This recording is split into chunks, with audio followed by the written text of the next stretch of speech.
Yes, hello there, I'm Alistair Bruce Ball and welcome to the EuroLeague's season finale. Over the next hour we are going to be dissecting the Champions League final after PSG's 5-0 thrashing of Inter on Saturday.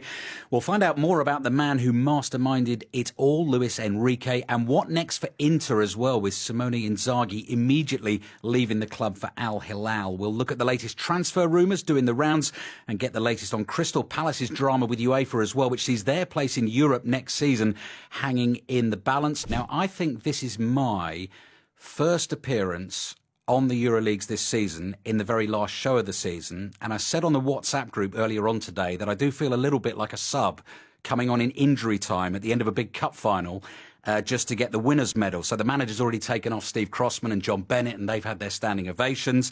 Let's introduce you, though, to the regulars, the stalwarts, the superstars, the ones that have put a real shift in this season and got the pod over the line. First and foremost, Guillaume Balaguer, who I'm delighted to say is sitting alongside me in the studio here in London. How are you, Guillaume? I'm okay, but don't worry about the medal. You should have had at least 3 shows to get a medal. So you're still playing, medal. But that's it. No medal. You don't get anything. No. Right, I'm going to have to put a better shift in next season. Julien Laurent is with us as well. Julien, I imagine you're still on cloud 9? Absolutely, ABB. Welcome to the show. I give you a medal. I give you a medal every time. Sure. Participation medal. What's the French equivalent of to be on cloud 9? It can't be nuage neuf. They surely don't have that in France. No, we don't say the number, but you're still on your cloud. Oh, right. Sur ton nuage. Yeah, we say sur ton nuage, but we don't have the number. We don't need numbers. Okay. And so the punchline there, Mina Rzouki, I'm afraid, after Inter's performance in the final on Saturday, what about the Italian equivalent of sick as a parrot? Is there one of those? Oh, honestly, I don't speak very good Italian, so I won't be able to tell you, to be honest with you. But okay. Well, I should know, actually. I feel like we don't need to heap more misery on the poor Italian. We'll leave it alone. Right. So the only place to start tonight is that remarkable Champions League final on Saturday. We're talking about PSG's 5-0 demolition of Inter in Munich, the biggest ever margin of victory in a European Cup final. It was a true masterclass of modern football, the epitome of PSG's shift towards a young, vibrant, hard-working team with a capital T under Luis Enrique. Guillaume and Jules were both lucky enough to be there. Jules, let's start with you. If you were to pick one or two particular images that are sort of burnt into your retina that you'll never forget about Munich and the aftermath, what would they be? I mean, for me, it's really simple and it's very, very personal, and it's got not much to do with the game, really. But my children, 2 of my 3 children, my 2 sons were in the stadium with my cousins and my best friend, and because we were working, because I, had all the coverage of the game, then the match of the day, hit as well on the pitch with Danny Murphy. Then I finished quite late, but they waited for me outside and I had to just find them. I knew which gate they were, so I came out of the media entrance. I went up and around the stadium a little bit, and then I found them. And when I found them, really, like this is the best hug I've ever had. Ever with the boys, because they were so happy. I was so happy. We were screaming champions of Europe, and I was just so happy that they were there with me, to not really with me because we didn't spend the game together because I was working, but they were still there. I could see them from where I was sat with Steve Crossman and John Murray and Chris Sutton, and it was just amazing to find them after the game right by the stadium. It's a very special moment for us as a family, and my brother, my dad, my brother-in-laws who could not be there were still with us. My granddad, who passed away a few years ago as well, would have loved to be in that final. But so we did that for the whole family, and to find them there after, to cry together, to sing together. And I didn't want them to come at first because I thought if PSG lose, they'd be heartbroken. But then obviously had PSG won, they would have never forgiven me not to have been there. So I had to bring them along, like the rest of the family that were able to come. And it was an incredible memory for all of us. Yeah, and I'm sure what you're saying there, Jules, you're probably articulating what it was like for thousands and thousands of PSG fans. And I don't just mean the ones who were there, but wherever they watched it or listened to it. Guillaume, you were there. So same question to you in terms of sort of, having looked back on it over the last few days, what's stuck with you? I'll choose 2 things. One, the preview to the game. It has become such an event. Wherever you walk, the day before especially, you see a superstar, somebody that's made history in the game. It's the place to be. I don't know, because I was working with CBS, I had a meeting with Thierry Henry and Michael Richards and Jamie Carragher. I came out of the hotel and I had a chat with Davos Suker. I met somebody from television and I had lunch with Sir Alex Ferguson. Coming out of it, Luis Figo, and I had a chat. And like that all day long. So it really feels like you're missing something if you're not in a Champions League final these days. So better be a city that hosts this, a comfortable city, and Munich is perfect for it. And the second thing is the cultural shift. Quite clearly, we have talked throughout the season more than ever, I think, about there is a predominant model of our times of playing football that has to do with what PSG did, with what Chelsea do, with Manchester City do, and Arsenal, and so many others. And we saw the confirmation that that's where football is going, I think. So I listened to my Euro Leagues last week, my Champions League final preview, and you three were all on it. And you left a little voice note, actually, Guillaume. You weren't in the entire show. But I think the last thing you said that stuck with me ahead of the game was it would be a sort of a matchup that would define modern football and where we're at.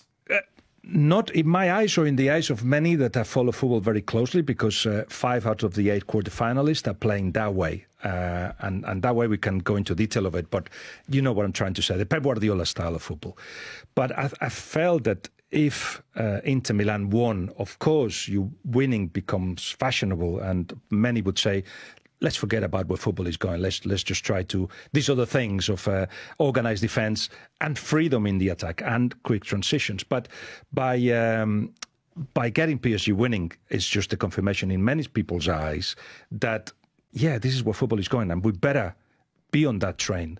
And I think he won't mind me saying it. There's somebody very high up at Chelsea, one of the decision makers, who messaged me back after I was talking in the way you said, saying, yeah, and people are going to have to be patient, because that's where everybody has to go if you want to have a stable team, a team with good young players, a team with good young coaches, because that's what they're learning.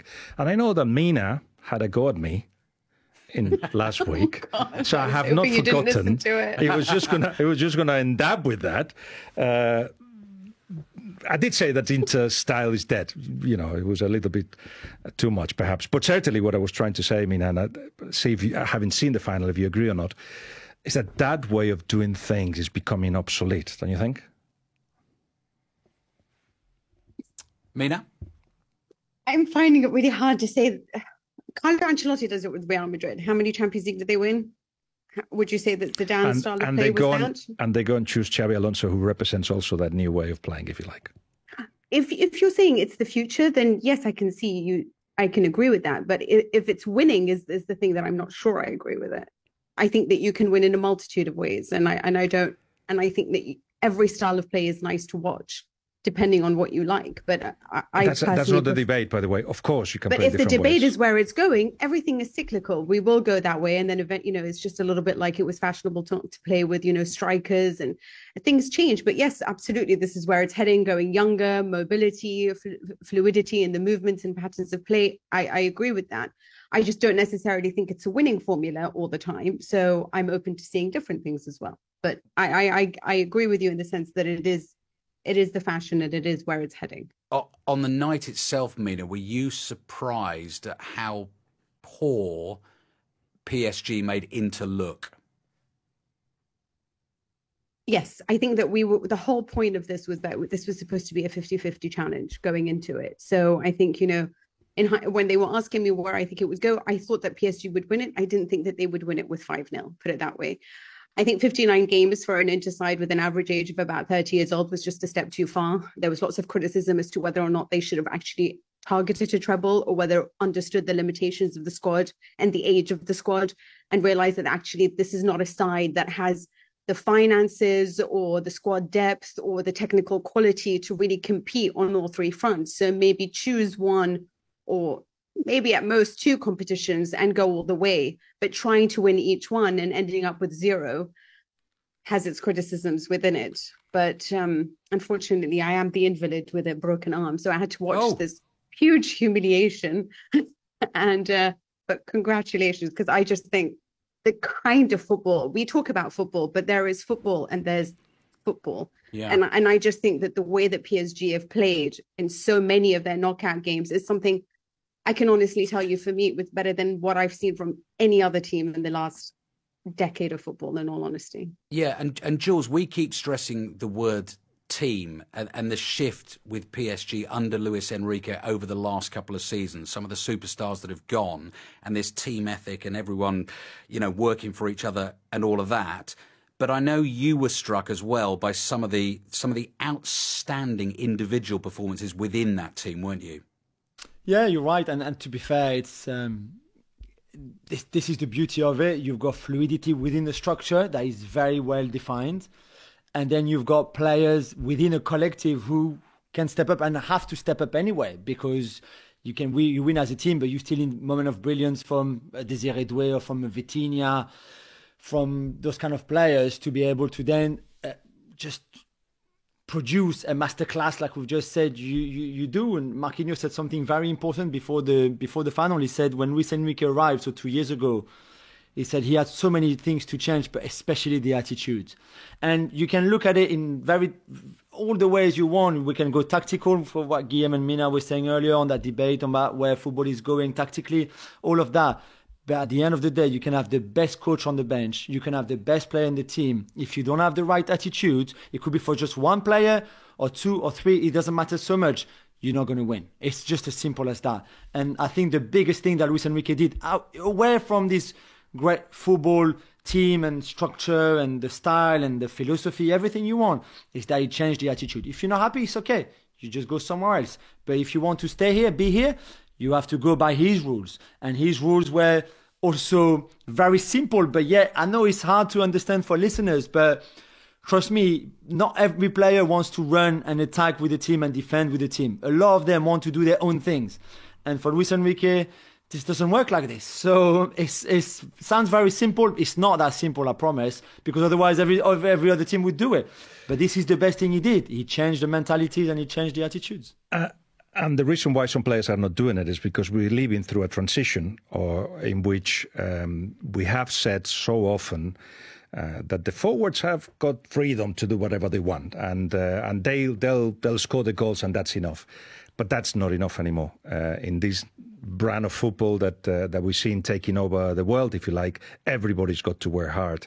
The picture of Dembélé with his eyes fixed. It became a meme. Oh my God! It was a representation of that, of what Jules is talking about, because Dembélé had a fixation logically about his body and why he wasn't working at the time that he was in Barcelona, and his move. And what quite clearly Luis Enrique has done in that molding of the squad that he's managed to do from the moment he arrived. In fact, before that, when he said, I don't want these players, I don't want the guys that will not do what I'm supposed to do. In that molding, the best representation of it perhaps is Dembélé, who had to be punished at some point just because he reacted in a way that he shouldn't have, challenging the authority out of character, but he did it. And then Luis Enrique, again, as he did in a dozen of other times, he said, no, I'm in charge. And now you go to the bench, even if you call Dembélé. And even though I said you will be the guy replacing Mbappé and I'm helping you do so, now you're on the bench. So that need for authority, that ability and energy he needs to actually mold a side requires time. And you look back now and think, right, that's why it didn't work fully with Spain. And he needs time. And I don't know what you all think of this, but I feel that Luis Enrique is going to be enjoying this quadruple, really, but treble, if you like, more than the Barcelona one, because this is really fully 100% Luis Enrique team. We'll dig a little bit deeper on Luis Enrique in a little bit, Guillaume. I just wondered as well, Jules, just sort of widening, the camera lens out a little bit.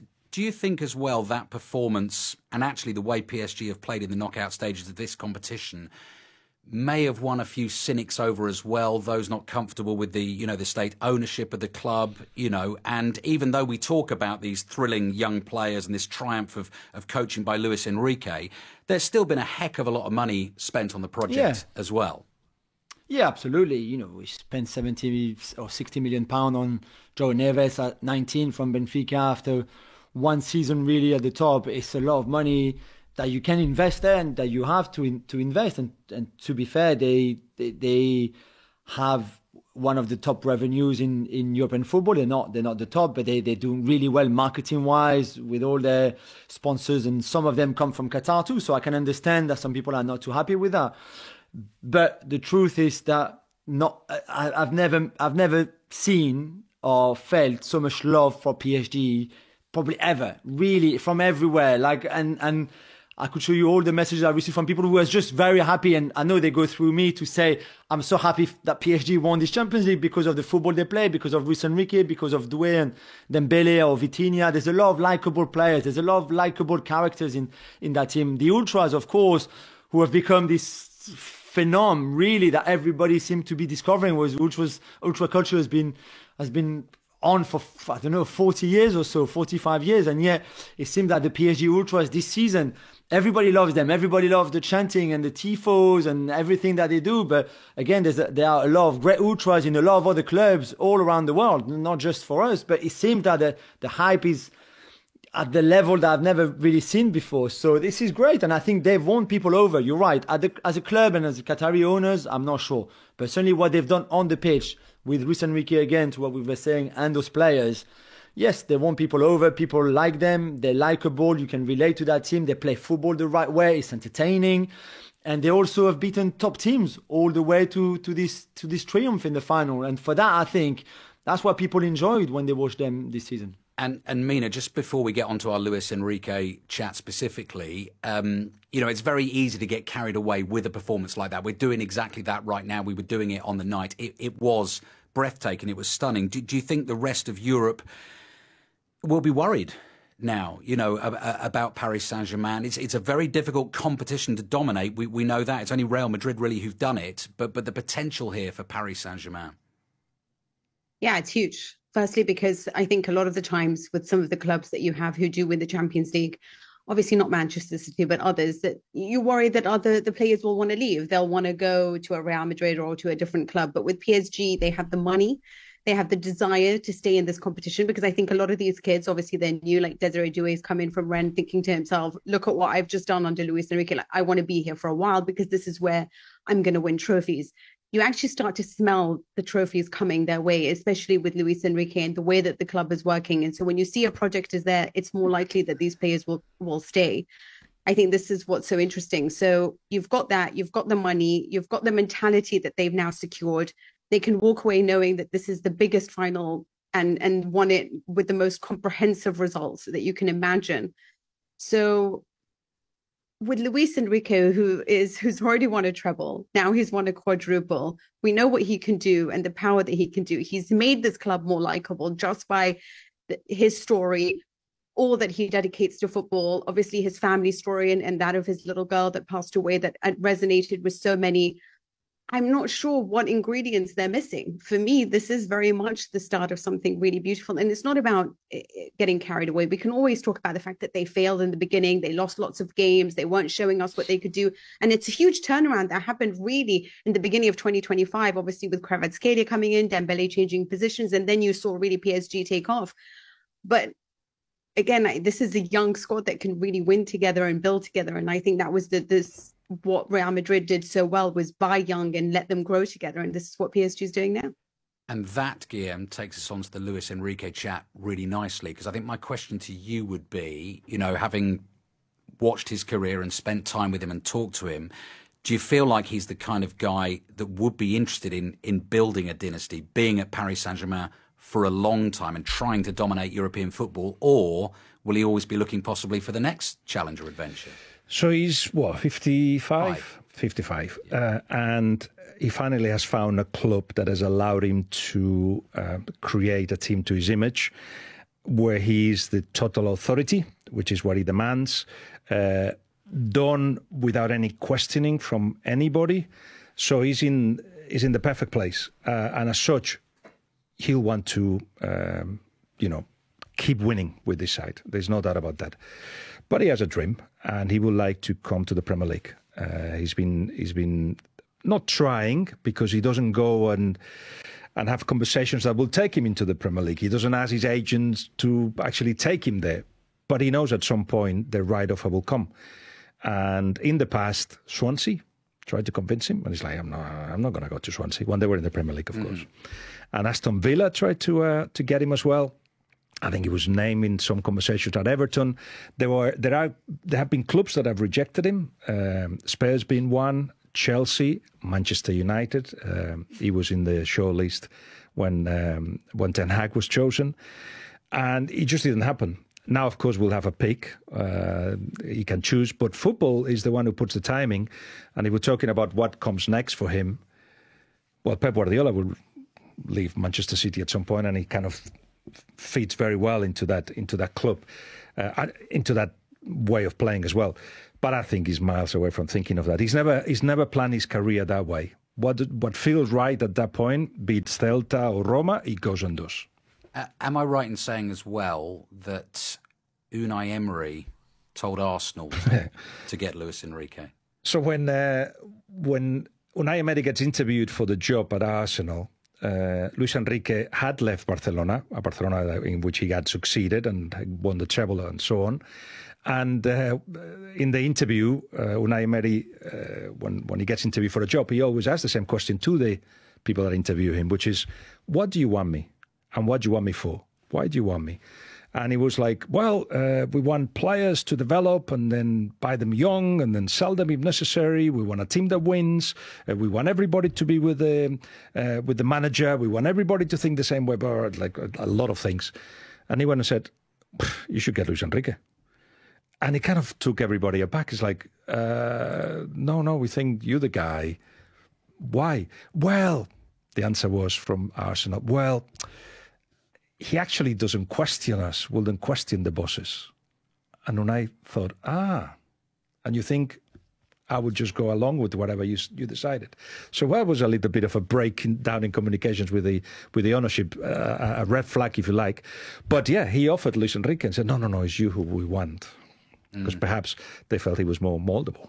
Jules, we're talking about Paris Saint-Germain's manager here.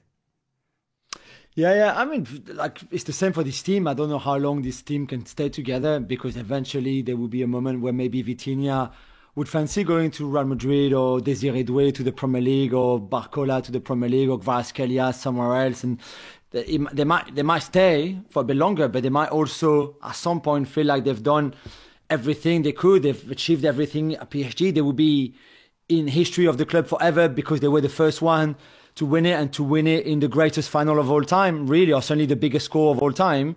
They would have done a treble, a quadruple if you count the French Super Cup, maybe even more if you count the Club World Cup, and then the European Super Cup against Spurs in August. So there might be a point where they think, okay, we've done it all now. They might have won 2 Champions League by then, and think, okay, where's the next move, and go to a bigger club, because they are bigger clubs, many of them more than PSG. As much as I would love them to stay forever, all of them, it's not going to be possible. So at some point it'll be the same for Luis Enrique. It's normal, because once you've won it all and you've done it all, especially with the lack of attraction that Liga have, for example, compared to the Premier League, or compared to La Liga, it's more difficult to keep them. Even if you have all the money in the world, it's not enough sometimes. So let's enjoy them for at least the next 2 years, because I think for 2 years they're probably going to keep them all and just add a few, and might lose a few that are maybe not some of the starting ones. And then after 2 years' time, I would not put my house on the fact that they will all stay together again.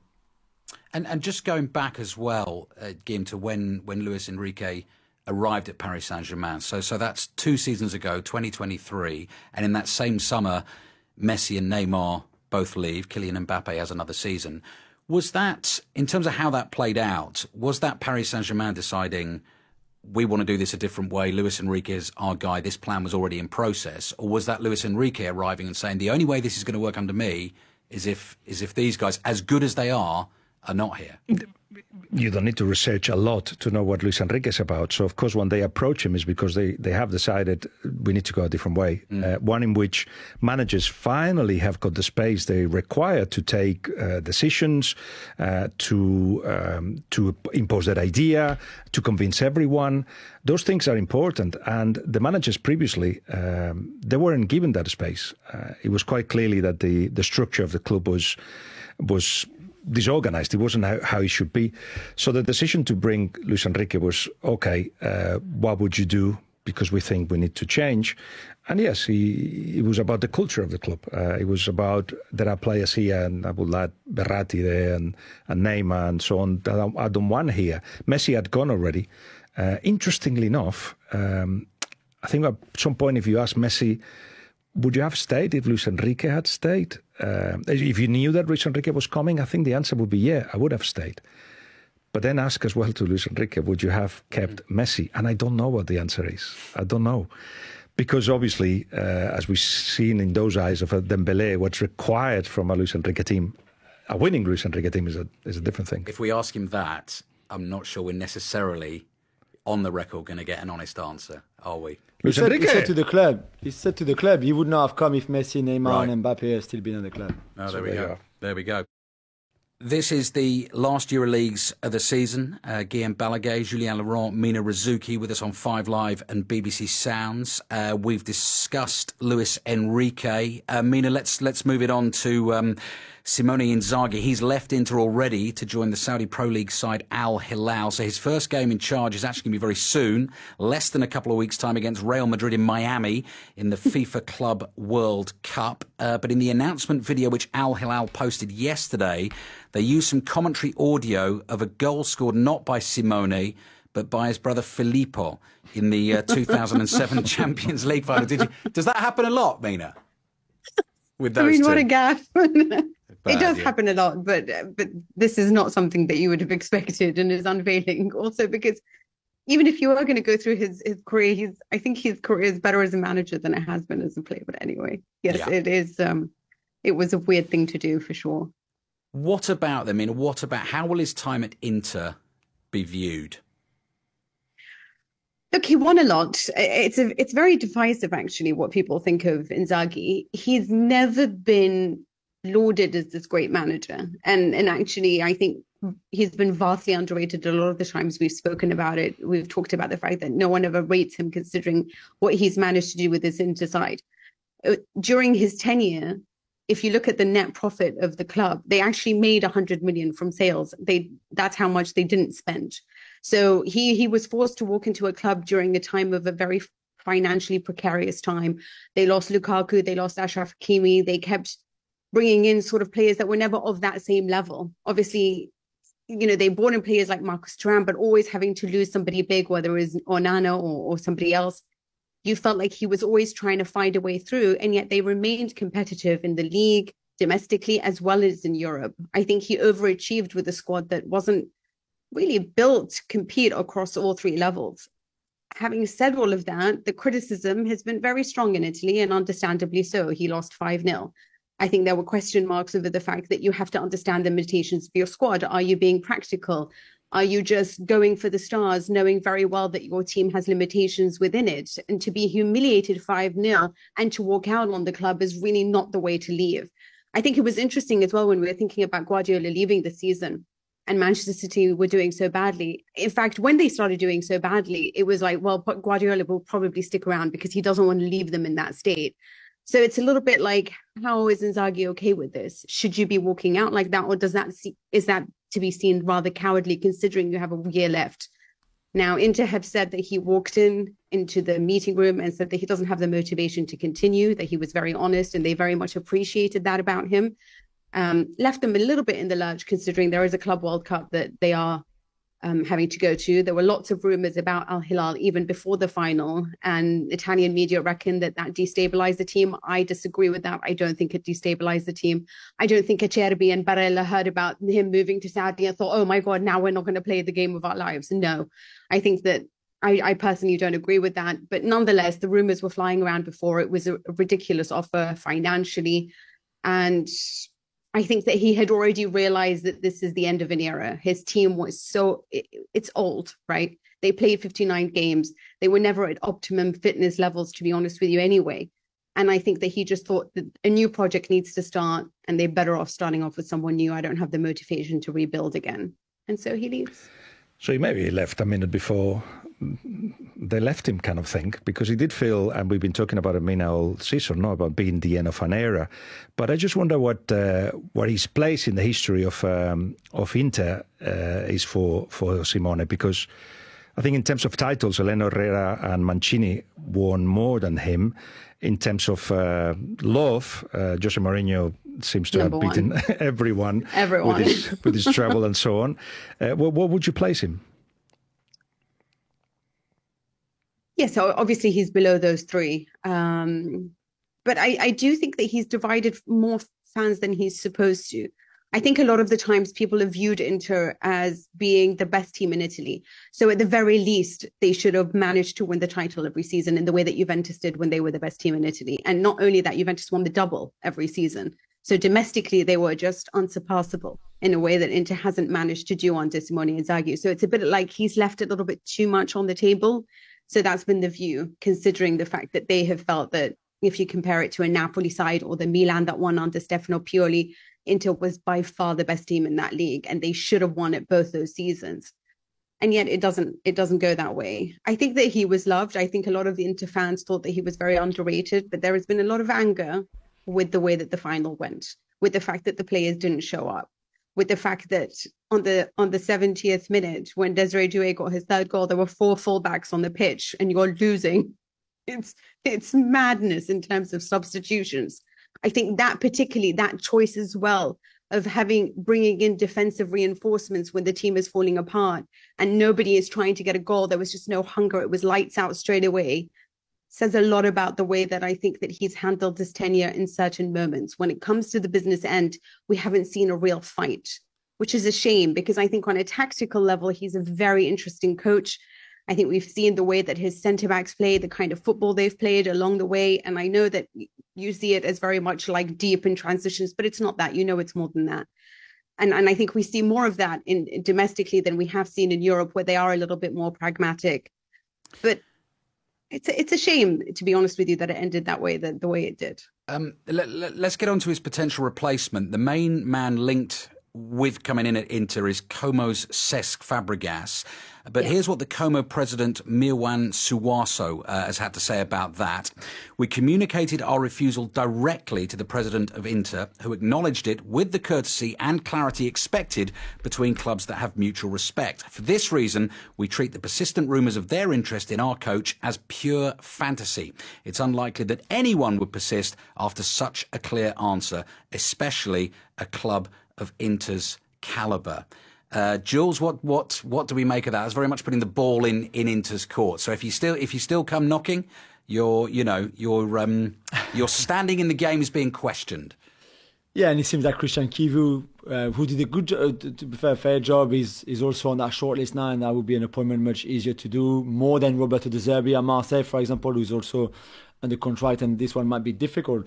I can see why Cesc was the favourite. I think he did a really good job at Como, having spent a lot of money in the 2 transfer windows that he had. I think they're the 4th biggest spender in Serie A. So it's not just that he took a small team with little budget to finish in 10th in the table. They have some of the richest owners in world football, and they have been able to spend a lot of money both last summer and especially probably more in January to make this team better, which helped them. But Cesc is still one of the brightest young managers in the game right now, and it's normal that a lot of clubs from Bayer Leverkusen to Inter Milan are really keen on him. But I just don't think that Como would budge, and I think Inter Milan recognize that, and that's why probably Chivu is the favourite now.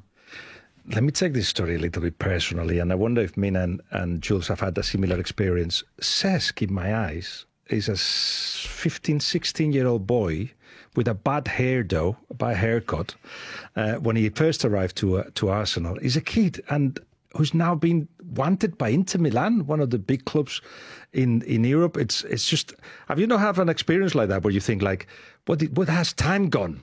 And this guy, who could it be? How could it be that he's reached such a height when 2 days ago he was just a kid? What about it from Cesc Fabregas's point of view? I mean, Como have made it very clear, Mina. Do you think it'd be too early for him, a job like this one? Yeah, absolutely. I think it's really, listen, that's not to say that he hasn't done a terrific job, but it has been one full season in Serie A. And I think that he has overachieved. I think a lot of with the squad that he has. The team did splendidly when they were playing at home. They were one of the worst teams away from home. Many of the wins that they racked up, consecutive wins that they did, was towards the end of the season when they were facing mid-table sides that were already on holiday, to be honest with you. Again, that's not to say that he didn't do a great job, but this is a team, like Jules said, with a very rich ownership, and he is a shareholder, right? So he owns shares in this club. So this is his baby as much as it is Como's club. He wants to do something special. More importantly, I think what's very interesting is what he said. And he said, I want to be in charge of a club that allows me to do what I want to do without that pressure of what the fans need and the constant winning. In Italy, and what has become football nowadays, if you don't produce straight away, then you're just going to get booed and eventually sacked. And he wants to be at a part of a footballing project where there is faith being shown, where his ideas will come through. He said, I try to be practical. I even tried to be defensive at times because I thought, oh, we're conceding too many goals. But in the end, I thought, no, I have to do it my way. And I want to win. I want to make that clear, but I have to win my way. And I have to be in a club that allows me to do it my way. Can he do that at Inter or Juventus or Milan? Absolutely not. No way with the level of pressure that you get in those big teams. So I think Como is the right place for him to be right now, to grow, and give him a few more seasons, see how he reacts. Also, he's not in charge of any egos, right? There's all these different things that come into play when you are in coaching a big team. So I think it's still too early, but it's way too early for Kivu too. Okay, we're going to go from moving managers to moving players. Some quick fire transfer talk on EuroLeagues here. Mina, going to start with you. Manchester City agreeing a €55 million deal with Milan for the Netherlands midfielder Tijani Reinders, named Serie A's midfielder of the season, even though Scott McTominay, who to my mind is a midfielder, won player of the season. How about him? What can he do for Manchester City? So you can't win best midfielder of the season if you won player of the season. So when it goes to somebody else, that's why. But Reinders has been the other outstanding midfielder of the season, 15 goals from central midfield, more than any other in the top 5 leagues. I think he's one of those great talents when it comes to spotting spaces. He actually modeled his game, he said, around Iniesta as a kid. As he grew older, Kevin De Bruyne became the man that he really wanted to resemble on the pitch. And I think he's really worked on his footballing intelligence, how he reads football, how he progresses the ball through the spaces, how he knows how to exploit and run into those spaces. So his off-the-ball running is really clever. 55, though, is quite shocking to me because I think that he's worth a lot more. And I'm quite surprised because if it's Atalanta that was selling, this would be a 70-80 million easy as a standard fee before bonuses kicked in, because I do think he's a very special talent. And I think he's been one of the rare, beautiful things to watch from Milan this season. He scored in 3 derbies against Inter. He scored against Real Madrid. He scored against Spain for the Netherlands. He always shows up at the big matches. And he's the perfect Manchester City player in the sense of his technical ability and how he sees space. My one issue is that he is not a physical player. He's not going to really carry or press the ball. So again, you are still dependent on what on somebody else providing that, on Rodri providing that. He doesn't really have that. And I think that he likes freedom, a certain level of freedom, which is going to be interesting because there's him, there's Ryan Cherki. They're all going to want this freedom. So I wonder how that's going to all mesh together. Okay, Jules, Ryan Cherki, Mina's just mentioned him there. Manchester City also pursuing a deal for him. What about him as a player? He's just an incredibly talented, gifted player. And I think right now there's a bit of difference between what Manchester City have offered in their first offer, 25 million euros, and what Lyon wants, around 35, 40 with bonuses. They will find an agreement and Cherki will sign. And I think him and the other Ryan Aït-Nouri, who we know a bit more here in England from his time at Wolves, obviously, but both Cherki and Aït-Nouri are wonderful signings. Like Reinders, I agree with everything Mina said. Guillaume? No, Reinders wasn't even a regular with Holland, 12 months ago. But every time he came on, he made an impact. And he made an impact because he's a goal threat and also because he's got ability in the small spaces. But I've got no doubt that he will be molded again, the word of the show for me, by Pep Guardiola into whatever he wants him to be, because, of course, that's what the system requires. Luis Diaz as well, Guillaume. His name has been in the news today. Barcelona. What's the story? What's going on? He's put himself also in the frame of a possible transfer or a possible renewal of his contract. In the press conference he's done with Colombia, saying there's a decision to be made. He's got a 2-year contract, and Liverpool have got no interest in selling him, and they've got no interest in renewing his contract at the moment. So it's a bit of pressure that's coming from different directions. The agent of Luis Diaz is friends with Deco. Deco and Barcelona really like Luis Diaz. They're looking for a left winger, so Rafinha can come inside or can be, rested if necessary. They really, really like him. But the numbers that Barcelona are putting out there, because I haven't even made an offer yet, and I'll tell you why they cannot do it just yet. But the numbers are like, 40, 50, 60 million. And Liverpool are saying Bruno Fernandes was going to go for £100 million. So expect the same if we're going to sell this guy. And Barcelona don't have the money, but they don't even know if they can raise the money, because there's the rule 1v1, which means that whatever money comes in, they can spend. They don't have permission for that. Plus, to actually put this kind of investment into a player, they require that next year's budget, the big part of VIP boxes being sold, over 100 million, has to be approved, has to be allowed by the league to be considered part of the budget next year. They haven't been built yet. So they actually have to do a financial puzzle to be able to raise enough money to get to 60, 70 million for Luis Diaz. So right now it's an impossibility, and it's all I think what Barcelona are doing is saying, we're after the big names. It's just that they cannot do that. Having said that, they just bought Joan Garcia, the goalkeeper of Espanyol. That's going to Espanyol, but because it's 30 million euros or so, they're going to have to pay about 5 million every year. They can afford that, but the Luis Diaz figure, impossible. Let's move it on to Crystal Palace's chances of playing in European competition next season, because despite winning the FA Cup last month, they're at risk of being denied a place in the Europa League, potentially actually in Europe altogether. Football writer Matt Hughes joins us on the EuroLeagues now. Hi, Matt. Evening. Just for those who don't know the ins and outs of this matter, as sort of simply as you can you just explain what's going on here, why they're in this situation? Try and make it simple. It is very complicated. Crystal Palace's biggest shareholder is an American called John Textor. He also is the majority owner of Lyon. Both those clubs have qualified for next season's Europa League. Palace, of course, by winning the FA Cup memorably last month.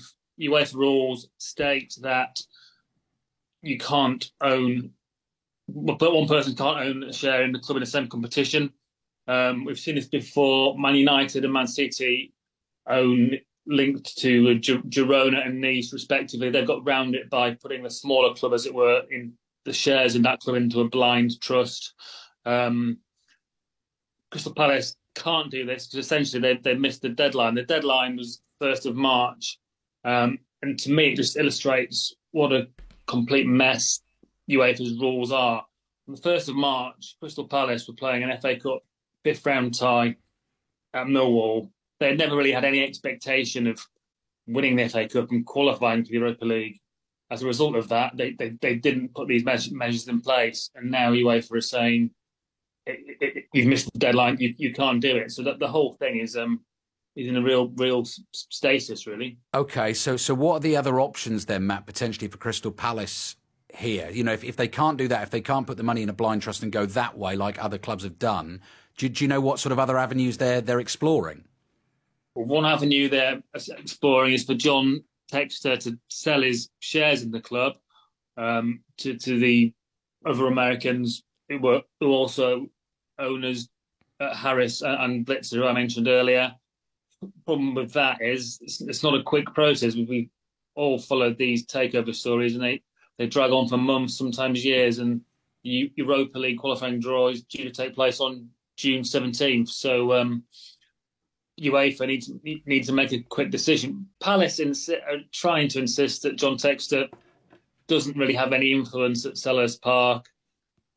Despite owning 43% of the club, he only has 25% voting rights. So they went to meet UEFA in Lyon this week to sort of plead their case. But legally, it's very going to be hard for them to prove complete separation if they're not allowed to park these shares. It's crazy to think, isn't it? You know, after that joyous day and all those celebrations and the incredible football that Crystal Palace have played this season, 70 years we've had of UEFA club competition, and this is the first time they'll have a chance to play in Europe, and it might be denied them. I mean, it's your gut feeling, Matt, that they will find a way to make this work? My sense is they will find a way somehow, and they will fudge it. But these problems are going to carry on until we get more clarity on multi-club ownership. UEFA have kind of got away with it for a while by using these blind trust techniques. But as clubs like Liverpool, they're trying to buy a club in France, I believe, at the moment. Brighton have got various sister arrangements informally via Tony Bloom. So it's just creating more and more problems. So UEFA, they've got two options really. They either ban multi-club operations, which I don't think they will, or they completely relax the rules and just say anything goes. And I think that's the way it's going. Right. And just finally then, Matt, in terms of sort of watch this space, you know, you said when the competition starts. So when do you think Palace fans can expect an answer on this? The draw's 17th of June, so that's less than 2 weeks. So I think Palace fans will know within the next 10 days at the latest. Okay, lovely. Matt, thank you very much indeed for joining us and explaining that. Multi-club ownership game, it's happening more and more. This is a problem for Crystal Palace. Yeah, and everybody's going to have to adapt to it. It happens. The football is just a mirror of society. This is where capitalism and this kind of businesses go. There are a lot of benefits for it. I think small clubs have got a huge amount of reasons to join something like the City Group or the group that Aston Villa have, or from access to players, to talented young players, to elite resources which they wouldn't be able to have, operational support, legal, commercial, and marketing. They become a developing club, but at the same time, it allows them to challenge for things that they would never dream otherwise. It gives them global exposure, and then of course, the bigger clubs have got also their own reasons to do this. All in all, what laws in every country and in football have to do is see what's around and adapt to it. And quite clearly, UEFA and FIFA are miles away from being close to it, and instead they just want to punish.